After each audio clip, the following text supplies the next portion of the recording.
I should say that the talk has a subtitle, which is How I Learned to Love the Flood, because as you'll see, the imagery of the flood and Noah's Ark is very central to a lot of the topics that we've been discussing so far. So, yeah, I mean, it's a particular pleasure to be speaking at this point in the conference when so many of the themes that I'm going to be treating have already been touched on. So I do feel that I'm fitting right into the flood of knowledge that's been unleashed. It was an ancient method of teaching the mysteries to present fragments of information, not necessarily in the right order, not necessarily in a way that you would appreciate at first listening. And to overcome the obstacles in the environment to the reception of that knowledge was a part of the initiatory way.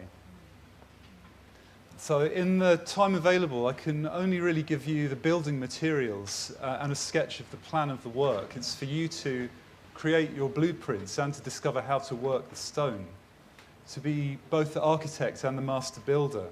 And to do this, we're going to work with some very powerful and beautiful images from the Hermetic tradition. In the Western culture, words and ideas are often regarded as primary, information. But in the mysteries, in the magical traditions, the image, the imagination, often regarded as more important than what the logical mind can decode of them and put into ordinary words. So in many ways, this talks some reflections on a collection of key images put together by past students of the eternal knowledge, our counterparts 500 years ago, 1,000 years ago. And by doing that, we really take our place in the river of the recovery of the tradition. So we've already had some audience feedback. This is indeed an image of the Temple of Solomon, which became in the Jewish and then the Christian tradition a great symbol of how high cultural products can be destroyed, can be lost, but if the knowledge of its design, its proportions, and what it meant and was for is preserved, it can be rebuilt, it can be regenerated. There's an endless symbolism in the idea of a temple, a ruined temple, still speaks of what it was for and what is meant to be. Freemasonry speaks of the lost word. Christianity speaks of the word that was made flesh. But St. John says the world, through whom, and everything in the world is made through the word didn't know the word when the word came in full power. There's a deep irony in here. The Greek philosophers, perhaps a little bit more helpfully, spoke of the body as being the temple of the soul, the temple of the spirit, or the tomb. So there was a pun the Greek philosophers used to use, which was the soma, the body, is also a sema, i.e. a tomb or temple. And that really opens the game wide open because, well, we know this really, but this is the meaning of life. So let's, at this time in the day, useful to remember how we came to be here and the essence of our existence. It's very simple. The old story goes something like this. In the beginning, in the timeless beginning, the one reality is, we can't really say was, and the one reality wanted there to be existence. God doesn't exist, didn't exist. So if an atheist tells you God doesn't exist, you're on firm grounds of agreeing wholeheartedly. God doesn't exist, God is. But God wanted existence to be. But all there was God. So God poured forth or allowed there to be existence. And this was matter. This was all of the potential of what could be from a stone to an archangel to a galaxy. All this came into being through the one reality making matter. Now this, in a sense, was a sacrifice. Christianity speaks of the lamb that was slain before the foundations of the world. You get the same idea in Vedic teachings like we heard yesterday, that the Purusha was sacrificed. You get similar ideas in Norse mythology, that all it is came into being through the sacrifice of the original oneness that poured out its light into the matter it had made.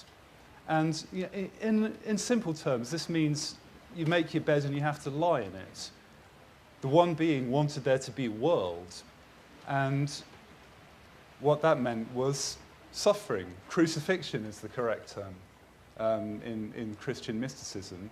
And yet, from that death, from that entrapment in matter, the conditions we created, comes resurrection.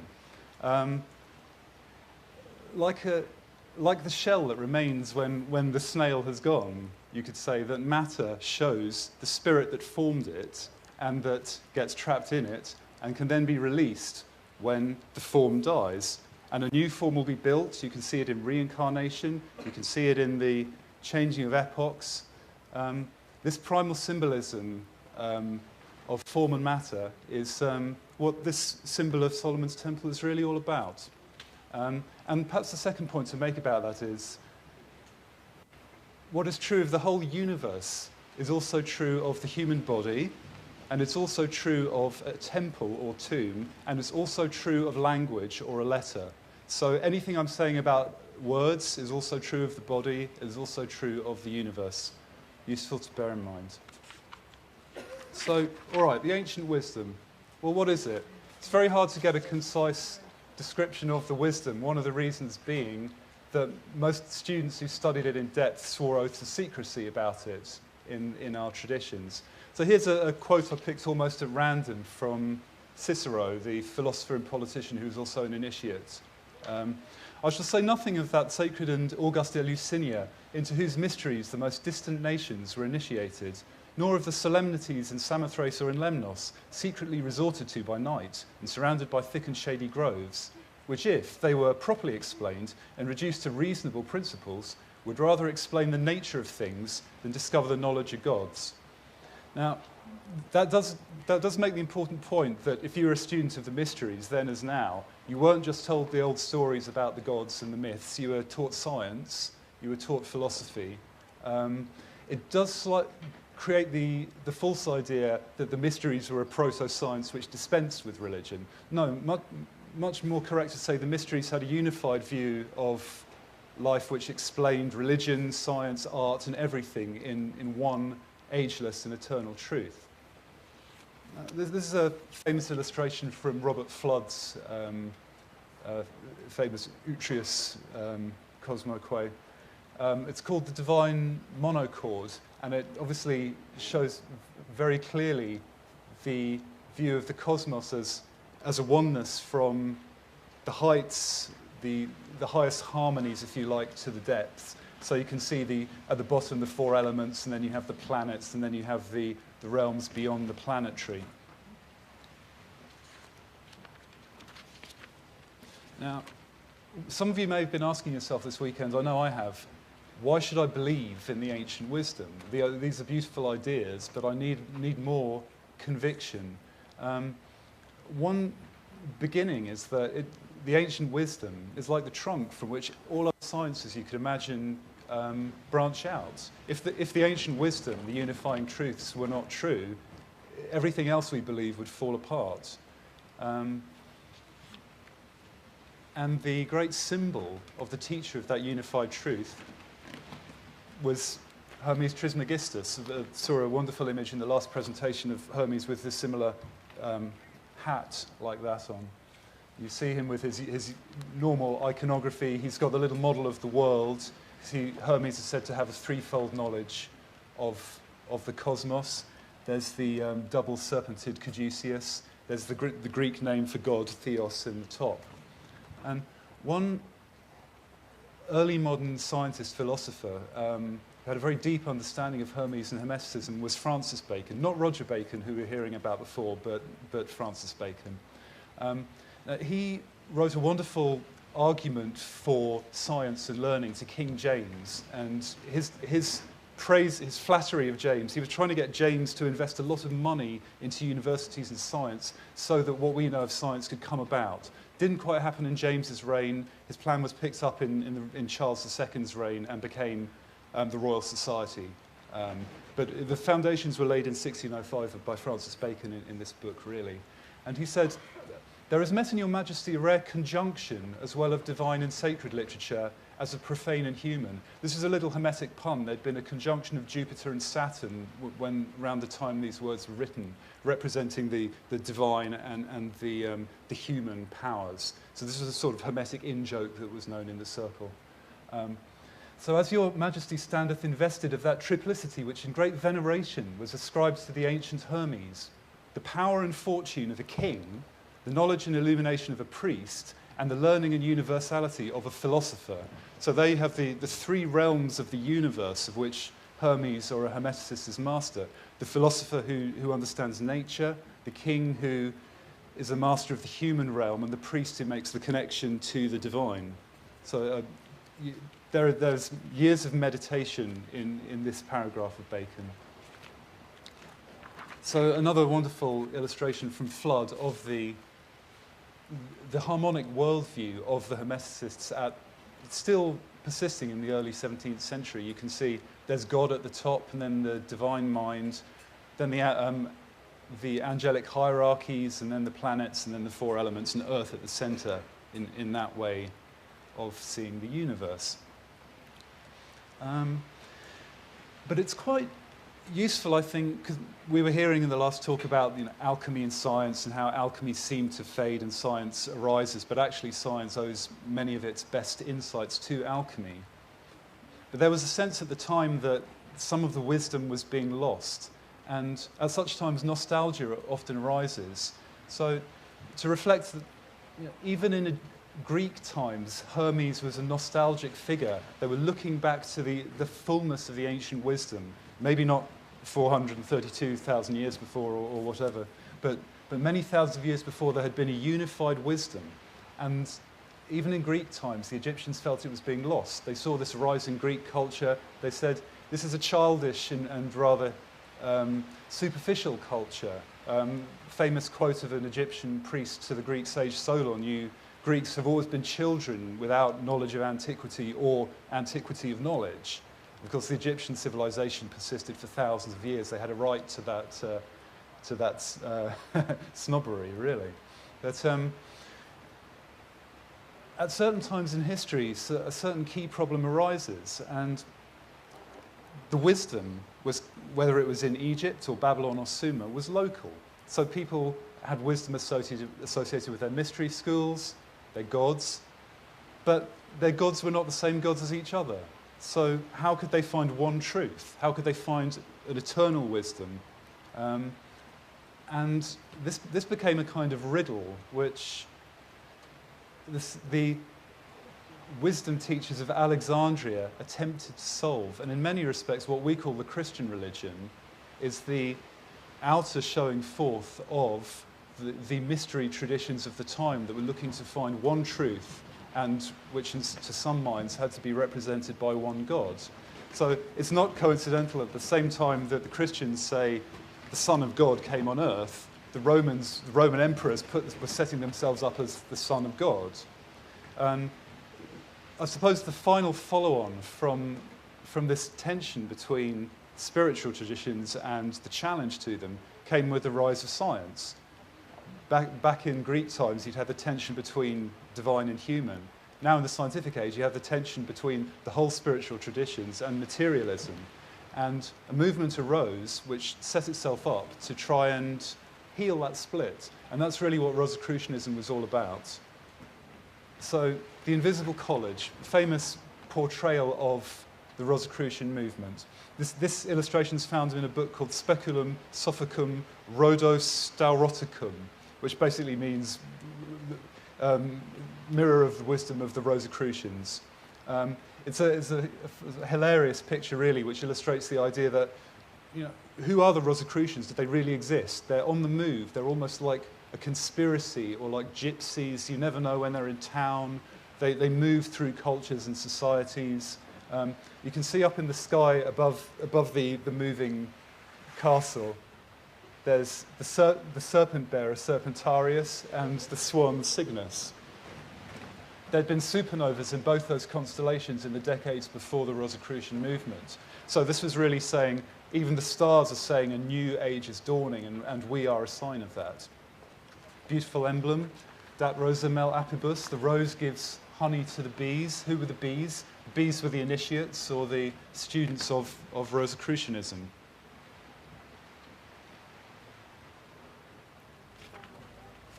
Very inspiring seminal figure to the pre-Rosicrucian movement, John Dee, looking a bit grumpier than he often does.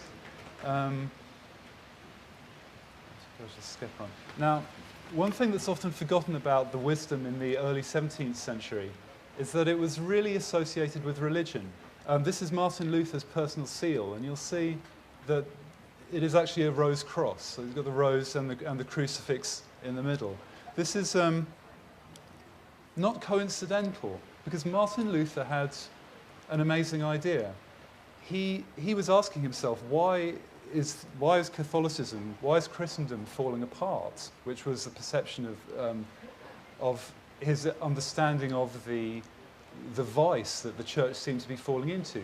And the idea he came up with was theology is pagan, that the ideas and the logic that church theology is couched in comes from Aristotle, comes from the Greeks, and this isn't the wisdom, this isn't the primitive dispensation of Jesus and the apostles, certainly not the ancient wisdom. So he said, let's throw away all of Greek knowledge.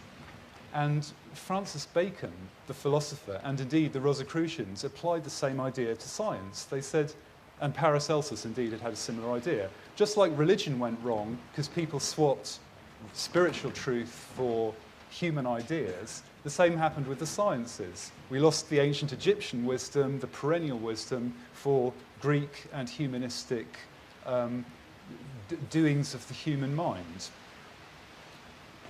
So here we are at the 300 or 400 years into the recovery, I suppose, of the ancient knowledge. This is an illustration I borrowed from a wonderful book by Robin Heath, Sun, Moon and Stonehenge. Just a taster of the way in which ancient knowledge was preserved through very simple means, simple mathematics, but was very precise.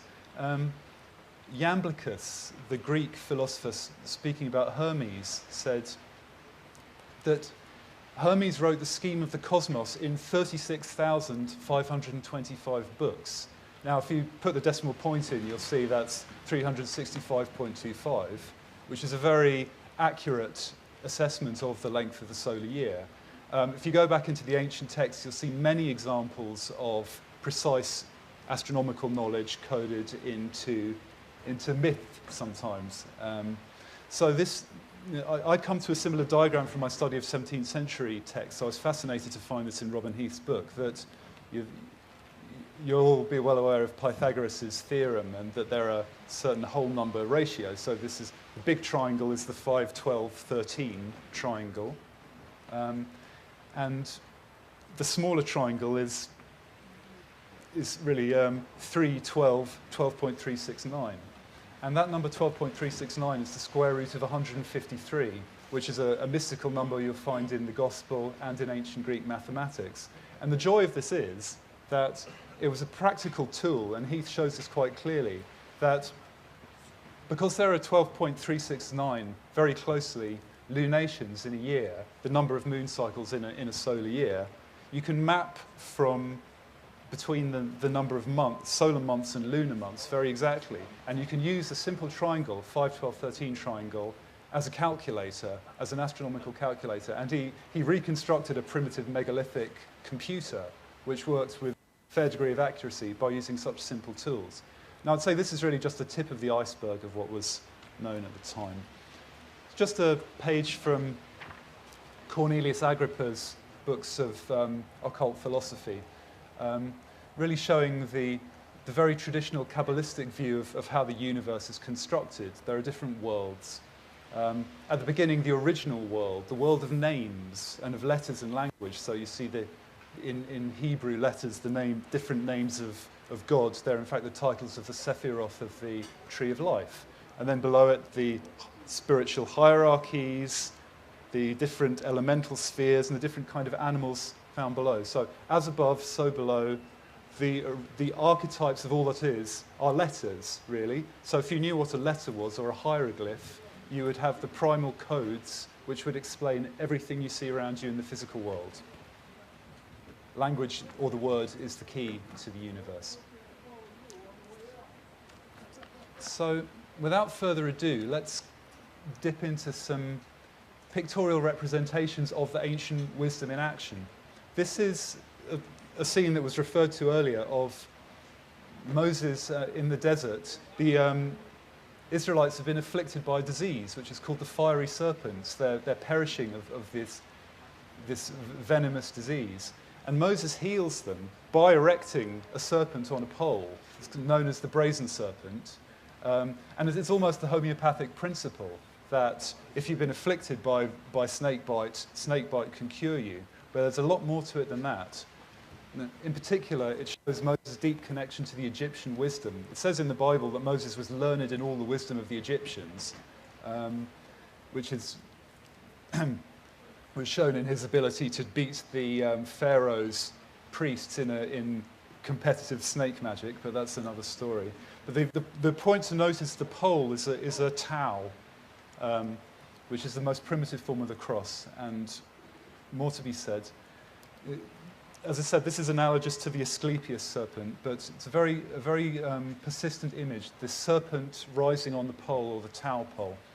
And you'll see on the right, this is like a trowel or spade, and the serpent is crowned. So this is really a reference to the evolution from matter, from the chaotic forces, to a state of illumination and perfection, as shown by the crown. Now, the tau became a very important symbol in Freemasonry, particularly in the form of the triple tau. The phrase triple tau really only became published a couple of hundred years ago, but clues to it were being leaked in 17th century books long before the Masonic connotations of it were known, particularly in those who took Francis Bacon's work forward. They didn't say what it meant openly, but they gave enough clues in their works to show. There are many meanings to the triple tau. It can mean the three directions the sun can be seen in, the east, south, and the west, and there's the hidden fourth, the north. It can refer to the three crosses on Golgotha, Jesus and the two criminals that surrounded him. So, go back to Francis Bacon, who's been a great inspiration to me in this. He was really the one person who came up with the idea that we needed science, and the aim of science was to retrieve the eternal knowledge, the ancient wisdom. And the name he gave to it was the great instauration. Literally, restoration is the normal translation of it, but you'll see there's tau in there in stauros, and that's not an arbitrary pun, because the stauros, the pole, was explained as being such through the tau. I think now we'll move on from that because we started late. So here is a representation of the Kabbalistic tree of life, two images from it, the lightning flash on the left descending and the serpent arising. Again, you can see the same principle of the tau and the serpent rising on it. This serpent in Kabbalah is called Nehushtan, which is essentially from the same linguistic root as the Naga in Indian teachings, the serpent power or kundalini that rises.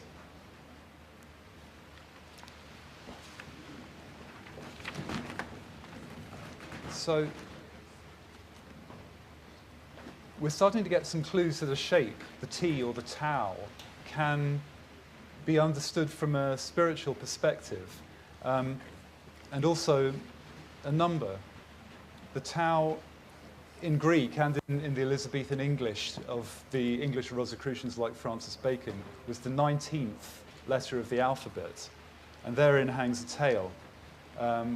So as I studied this deeper, I thought, where will I look for confirmation that there is symbolism in numbers and letters as used in the tradition? And strangely enough, there turn out to be many clues once you start to look. One is chapter and verse in the Bible. Another one is lists given in works which have unnecessarily precise numbering or categorization. I'll give you some examples of that later. So, John's Gospel was where I started. the 19th chapter of John's Gospel is the chapter that describes the crucifixion of Jesus. And 19th letter tau is the letter cross. The tau literally means cross. So I thought, well, this is rather remarkable. The letter tau is the crucifix, and the 19th chapter tau was the book in John's Gospel that described the crucifixion. And I thought, well, we've already seen how the symbolism is that the spirit being crucified or sacrificed on the body, which is the tau, is the primal mystery. So the body is the sacrifice, is the sign.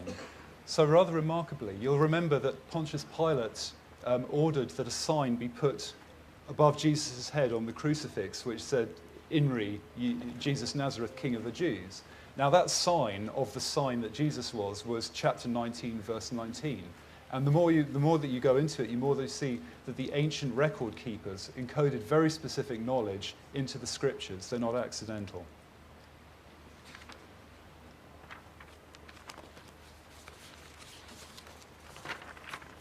I'm skipping on.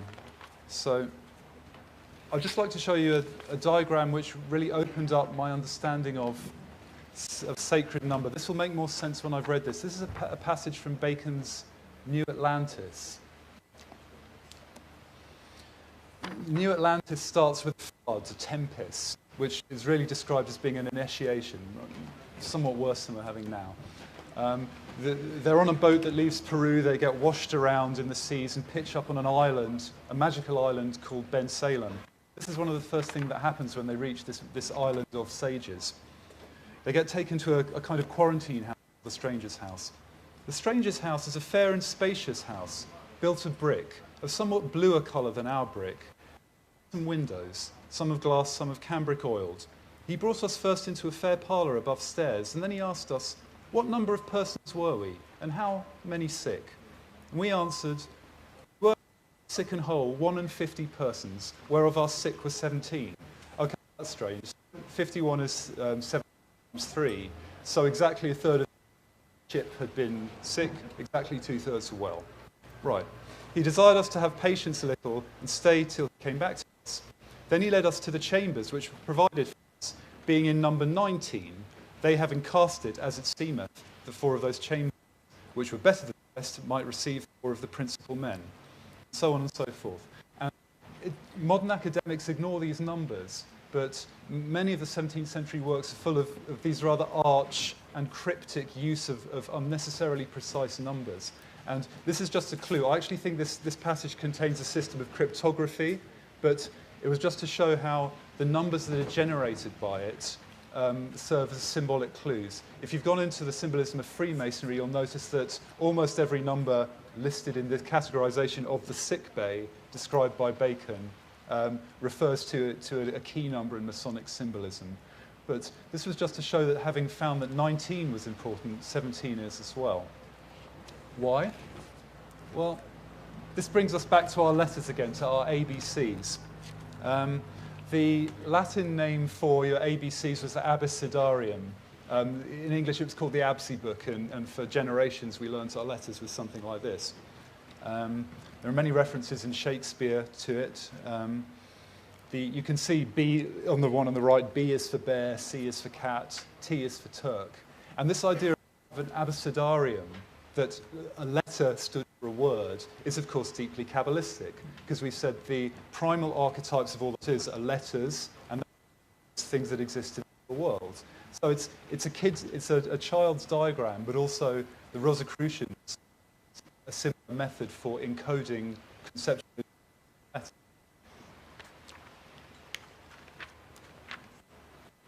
So another name for the Abecedarium or Absi book was the cross row. Now, that was the standard name, the cross row. Now, in the Elizabethan cross row, the 17th letter was R, just as it is in Greek. The 17th letter was rho. So we've already said the 19th letter was cross or tau.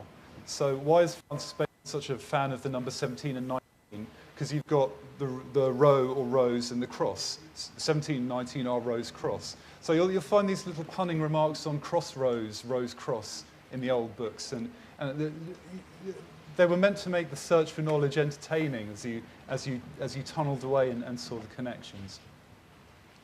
So,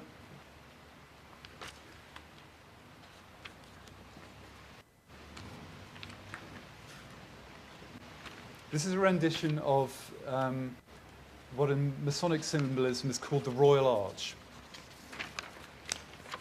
You'll see the rainbow underneath the jewel on the right, and perhaps now it's worth reflecting on number in Scripture, because I don't know how many of you have studied Old Testament number. I had no interest in it before I started this work, but a remarkable number of events in Jewish history happened on the 17th day of the month, specifically on the 17th day of the month Nisan. Noah's flood started on the 17th of a month. It lasted 5 months, or 150 days, and it finished on the 17th of the month Nisan.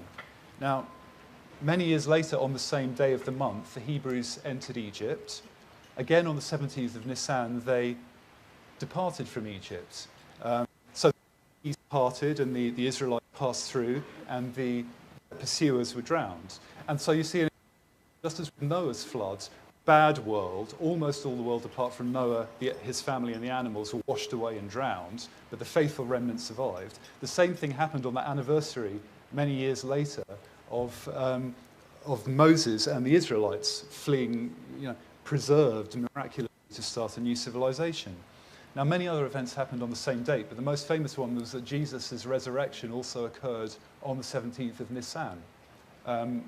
So, yet again, don't be surprised in the Gospels when you hear this language of deliverance. A new dispensation has come about because it happened on the anniversary of all these archetypal events of deliverance through flood.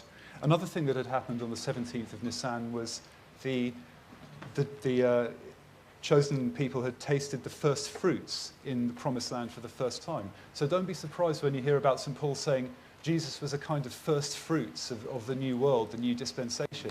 These aren't just pious phrases. They relate to actual chronological mysticism that is sitting there in the Gospels and the Torah, but normally neglected. Now, it's very interesting to try and work out why 17 should have been an interesting number.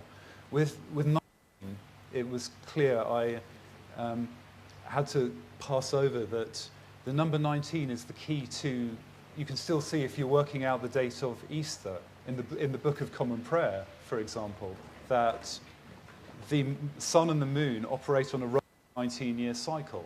And technically the metonic cycle, that the phase of the moon takes 19 years to come back round for thousands of years. But there was nothing analogous to that with the number 17. The only thing I could find was that Osiris was to have died on the 17th day of the month, and his death to have been honoured with barge processions on the Nile, and he again was reborn on the day, as Jesus was later said to have been. So again, there's water, there's death and resurrection to do with the date 17th. I suspect that the Jews preserved this as a folk memory from their time in Egypt, and even when they no longer remembered why they celebrated on that day, they continued to. But I think there was an actual mathematical reason, and I think the Egyptians knew it, but more about that anon.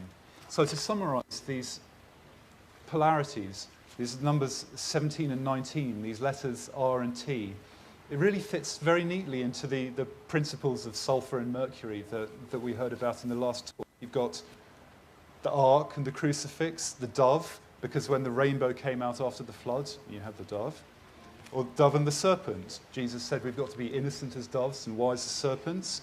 You've got the rose for R and the cross for tau. Even, rather intriguingly, lots of symbolism around these numbers in the text has the head for the number 17. And Orpheus, the great image of Orpheus when his head was severed, and it floats down the still singing, still prophesying, till it was planted on Lesbos, which is why the great poets like Sappho came from Lesbos. But intriguingly, 19 associated with the bodiless head. ancient pyramid symbolism, that the bodiless, if the pyramid or the temple is your body, then the pyramid lacking its capstone, all that science can do without God is the pyramid, but the capstone or the head is what the spirit can put on top. Symbolized in a classic title piece in Francis Bacon's work of the Instauratio Magna, the two pillars and the boat sailing beyond them to the New World. This was very live in the 16th and 17th century because the New World had been discovered. These idea of the Kabbalistic pillars, well, they were sometimes called the Pillars of Hercules, which of course were the Straits of Gibraltar. The old idea was there's nothing beyond, non plus ultra. Well, the New World showed there was more beyond, and there's a spiritual world beyond, and if you go through the polarities, sailing, born through the tempest, then we can reach that new spiritual. That was Bacon's hope. Right, I'm just going to skip on. Okay, just a couple more numerical clues to show how we were taught cryptic arithmetic in the old days. The life story of Christian Rosenkreuz, the mythical founder of Rosicrucianism. He was said to have been born in 1378 and to have lived till 1484, a wonderful lifespan of 106 years. Now, both 1378 and 1484 are divisible by the number 106. It was very polite of him to live his life on mathematical principles. And in fact, you can calculate it in various ways, that 53 times 26 was when he was born, and 53 times 20 was when he died. Now, again, this may be pure allegory, or maybe he really did live in this mathematical way. But just as the number 153, which you referred to earlier, is a triangular number, you could do it as a tetractys, or a pyramid, so is 1378. So Christian Rosenkreuz was a pyramid of 52 layers. Appropriate. Now, another number that was used by the Rosicrucians in this cryptic way was 13. Now, they like to pull your leg, and here's an example of the way that they did. You'll find a line that they give 37 reasons why they are releasing Rosicrucianism at this time. Now, there are no 37 reasons. You can look in the book in vain for them. This kind of thing was used frequently at the time to wake you up and say, why have they said 37? Okay, it's not literal. It's meant to focus your attention on the number. Well, the numbers 53 and 37 were very important in the Hermetic tradition, and you can find in the writer Plutarch why that was. Because, strange as it may seem to those of you that didn't enjoy mathematics at school, the right-angled triangle, the Pythagorean triangle, was a religious sign. Osiris was associated with the length of 3, which was vertical, Isis with the length of 4, which was horizontal, and their child Horus was the hypotenuse.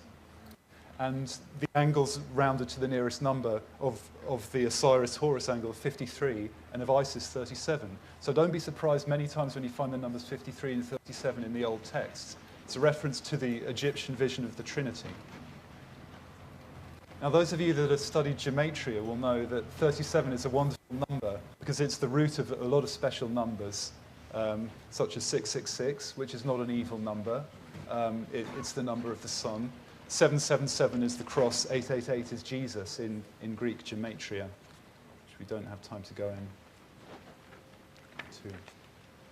So, gematria, it can be interesting, but you need independent corroborations from different traditions. So, in terms of the number 53, 53 is in Hebrew gematria, is the value for Aben, which means stone. Now, Ben is sun, so 52 is the sun, and if you add Aleph to the sun, you have the stone, and Ab is father.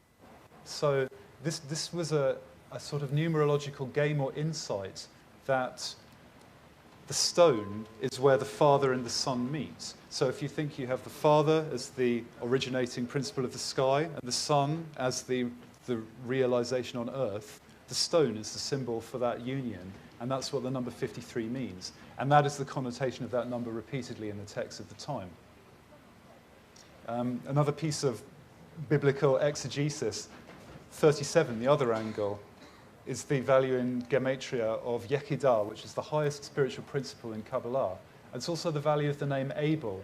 So when you hear in the old authors that Abel, the good son who was slain by Cain, was like the origin of Christ, it's not, again, not just pious, because Jesus is the value 888, and the lowest residual multiple is Abel.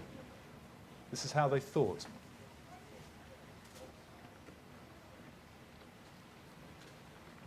Now, I think that we're on our way to understanding what the spiritual meaning of number really is, and it will come through new physics, through new discoveries in mathematics. These are two diagrams I've taken from Vernon Watkins, a very interesting biblical researcher who wrote the other Bible code. And he showed how a lot of the key words in scriptural passages have certain values that can be rendered as beautiful patterns. You can see on the Star of David on the right, that this is a star of 37, that number again with a heart of 19, two of the key numbers in Greek and Hebrew gematria. And I think it's not too much to expect that as physics goes on, it will start to find these mysterious numbers that we've known about from the wisdom actually encoded in the depths of material structure. This is okay, 5 minutes. So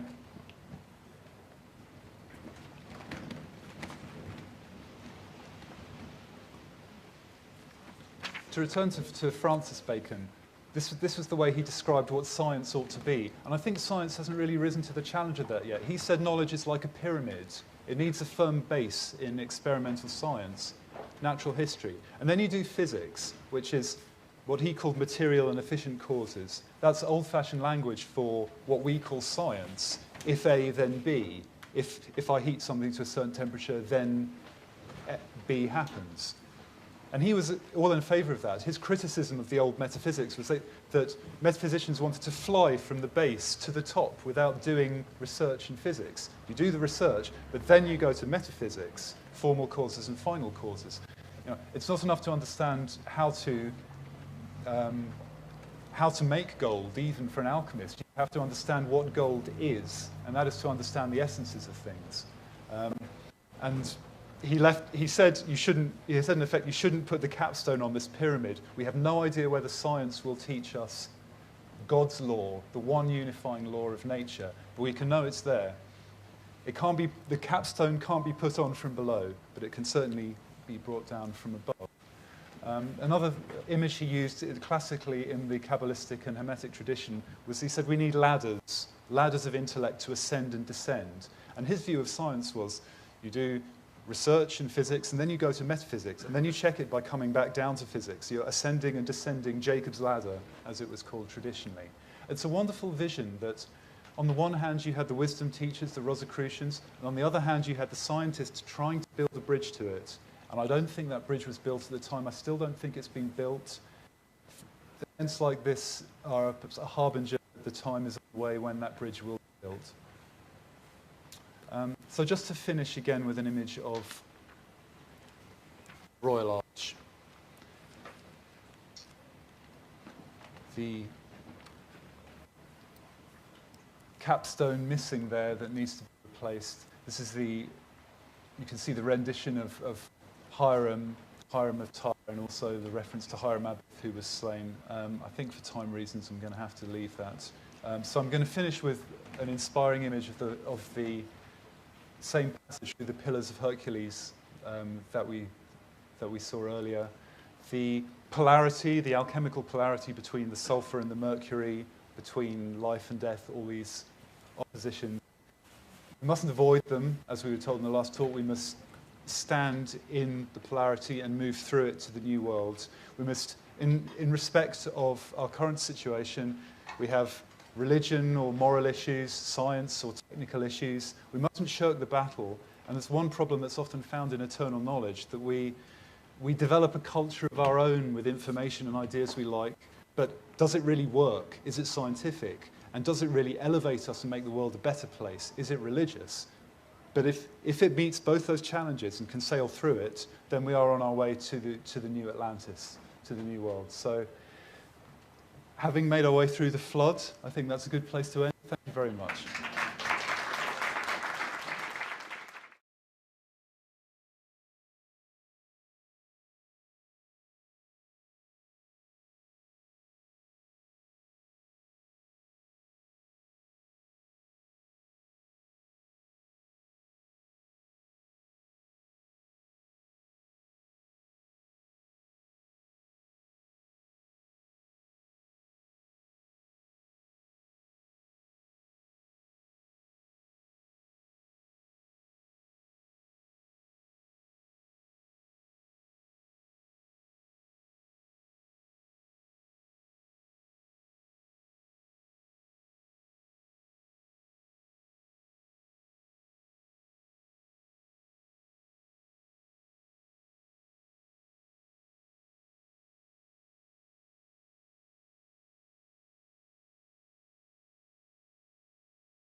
The old story goes something like this. In the beginning, in the timeless beginning, the one reality is, we can't really say was, and the one reality wanted there to be existence. God doesn't exist, didn't exist. So if an atheist tells you God doesn't exist, you're on firm grounds of agreeing wholeheartedly. God doesn't exist, God is. But God wanted existence to be. But all there was God. So God poured forth or allowed there to be existence. And this was matter. This was all of the potential of what could be from a stone to an archangel to a galaxy. All this came into being through the one reality making matter. Now this, in a sense, was a sacrifice. Christianity speaks of the lamb that was slain before the foundations of the world. You get the same idea in Vedic teachings, like we heard yesterday, that the Purusha was sacrificed. You get similar ideas in Norse mythology, that all it is came into being through the sacrifice of the original oneness that poured out its light into the man built. It can be regenerated. There's an endless symbolism in the idea of a temple, a ruined temple, still speaks of what it was for and what is meant to be. Freemasonry speaks of the lost word. Christianity speaks of the word that was made flesh. But St. John says the world, through whom, and everything in the world is made through the word. The world didn't know the word when the word came in full power. There's a deep irony in here. The Greek philosophers, perhaps a little bit more helpfully, spoke of the body as being the temple of the soul, the temple of the spirit, or the tomb. So there was a pun the Greek philosophers used to use, which was the soma, the body, is also a sema, i.e. a tomb or temple. And that really opens the game wide open because, well, we know this really, but this is the meaning of life. So let's, at this time in the day, useful to remember how we came to be here and the essence of our existence. It's very simple. Building materials and a sketch of the plan of the work. It's for you to create your blueprints and to discover how to work the stone. To be both the architect and the master builder. And to do this, we're going to work with some very powerful and beautiful images from the Hermetic tradition. In the Western culture, words and ideas are often regarded as primary, information. But in the mysteries, in the magical traditions, the image, the imagination, often regarded as more important than what the logical mind can decode of them and put into ordinary words.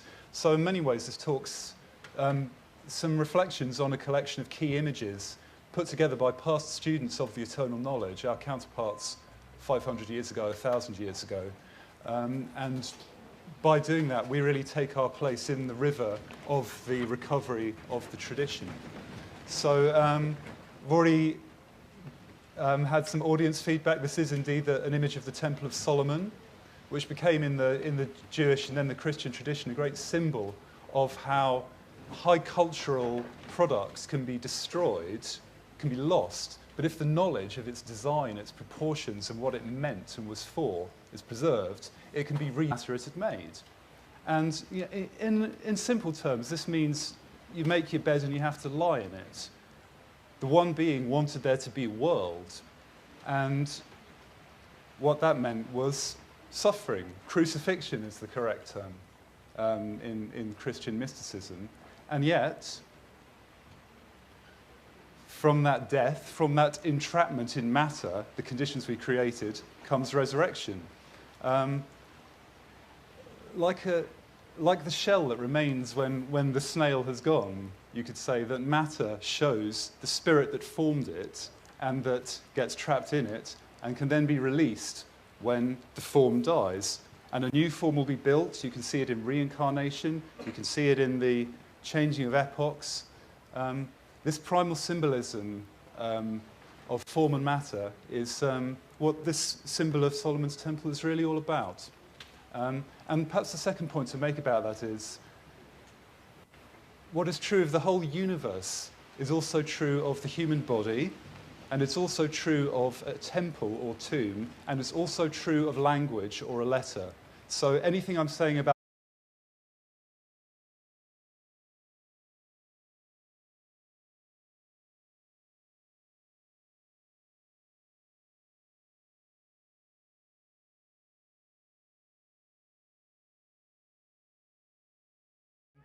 I should say that the talk has a subtitle, which is How I Learned to Love the Flood, because as you'll see, the imagery of the flood and Noah's Ark is very central to a lot of the topics that we've been discussing so far.